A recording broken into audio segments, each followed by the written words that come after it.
जब भी एक मैन या तो फिर एक वुमन रिलेशनशिप में होता है तो पता है सबसे ज़्यादा प्रोबेबिलिटी किसकी होती है चीट करने की?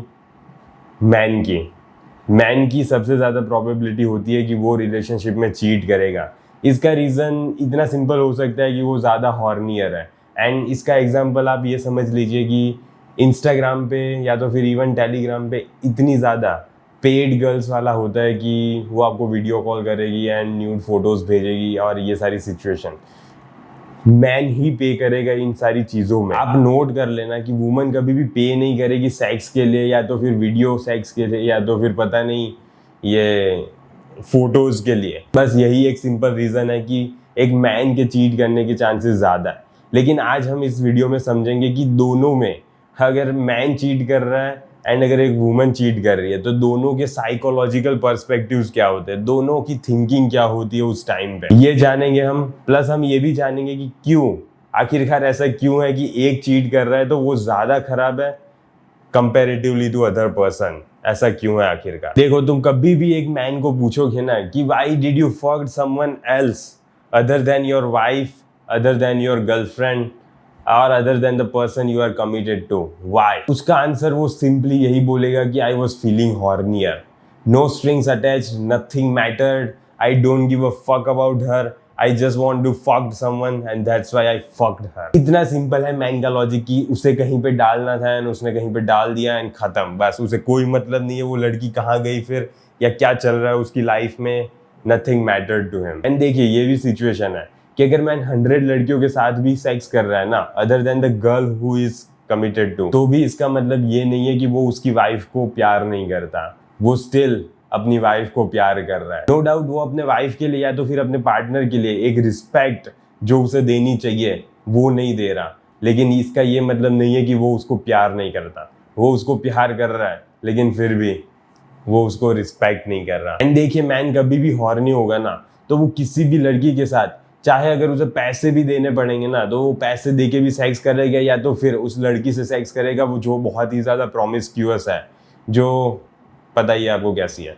सो ऐसी लड़की के साथ सेक्स करेगा एंड ये है मैन का केस। लेकिन अगर हम यहाँ पे कोई वुमन की बात कर रहे हैं ना तो सारे सिनेरियो, सारे डायनामिक्स चेंज हो जा रहे हैं। जब भी वुमन किसी के साथ चीट कर रही है ना, किसी और के साथ सेक्स कर रही है, तो रिलेशनशिप कंप्लीटली ओवर हो गई है। एंड इसका क्या रीजन है?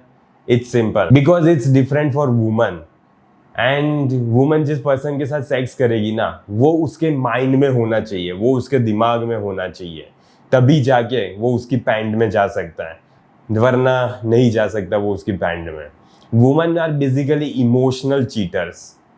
सो ये एक्सप्लेन करता हूँ मैं। देखिए, वुमन किसी भी पर्सन के साथ तभी सेक्स करेगी जब वो उसके दिमाग में है, जब वो उसके माइंड में है एंड उसने वहाँ पे उसकी बहुत ही ज़्यादा अच्छे से पोजीशन बना ली है। एंड तब वो पर्सन, वो मैन जो उसके साथ कमिटेड है, वो उसके दिमाग में होगा ही नहीं, वो उसके लिए कंप्लीटली कुछ मीन ही नहीं करता। एंड वुमेन कंप्लीटली उससे मूव ऑन हो गई है, फिजिकली, मेंटली, स्पिरिचुअली, जो भी कहना चाहो आप। तो वुमन के केस में ये सिनेरियोज लागू हो रहे हैं। एंड ऐसी कोई भी वुमन नहीं है जिसकी सेक्स ड्राइव है ही नहीं। ओके, ऐसा हो सकता है कि उसकी सेक्स ड्राइव लो है लेकिन फिर भी उसे महीने में एक बार तो सेक्स चाहिए ही ऑब्वियसली। एंड अगर वो आपसे नहीं मिल रहा ना, जिस पर्सन के साथ वो कमिटेड है उससे नहीं मिल रहा, तो श्योरली उसे किसी और से मिल रहा है।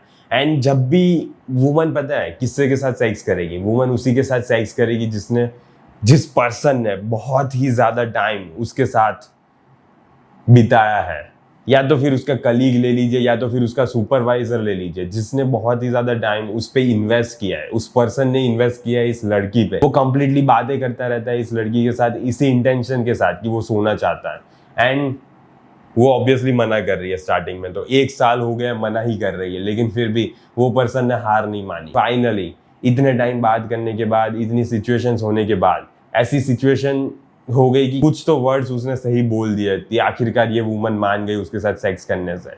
एंड फिर वो उसके साथ इमोशनली कनेक्टेड हो जाती है, वो पर्सन इसके माइंड में घुस जाता है एंड वो वाला पर्सन चला जाता है जिससे वो कमिटेड है। ये है वुमन का सिनेरियो। तो कंक्लूजन यही है, देखिए, अगर मैन चीट कर रहा है ना तो वो कंप्लीटली मीनिंगलेस सेक्स है एंड उसको कोई मतलब है भी नहीं उस पर्सन के साथ। एंड वो अपनी वाइफ को या अपने पर्सन को जिससे वो कमिटेड है, वो उससे स्टिल प्यार कर रहा है।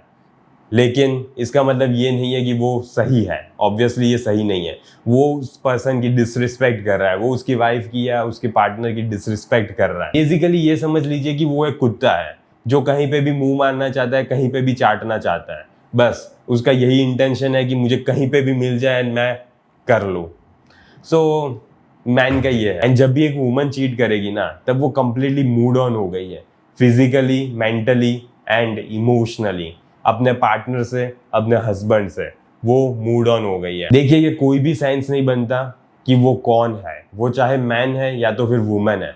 अगर उसने आपके साथ चीट किया है तो उसके साथ रिलेशनशिप में नहीं रहना चाहिए, कंप्लीटली ब्रेक ऑफ कर देना चाहिए रिलेशनशिप को। एंड उसने ये प्रूव कर दिया है कि वो एक कमिटेड रिलेशनशिप में रहने के लायक नहीं है। सो रिश्ता तोड़ दो उससे। ये सारी चीजें बताने का रीजन यही था कि दोनों में चेंजेस है। ऐसा नहीं है कि मैन चीट करता है तो सेम है एंड वुमन चीट करती है तो सेम है। दोनों में बहुत ही ज्यादा फर्क है। सिंपली यही एक्सप्लेनेशन दे रहा था मैं। एंड मैं ये जस्टिफिकेशन नहीं दे रहा कि मैन को कहीं पे भी मुंह मारना चाहिए। मैं ऑब्वियसली यही बिलीव करता हूँ कि मैन को, अगर उसने कमिटेड रिलेशनशिप में है तो ऑब्वियस है कि उसे कहीं पे भी मुंह नहीं मारना चाहिए। उसके पास ऑलरेडी गर्लफ्रेंड है या तो फिर वाइफ है, तो वो वहीं पे मुंह मारे। सो बस यही कहना चाहता था मैं।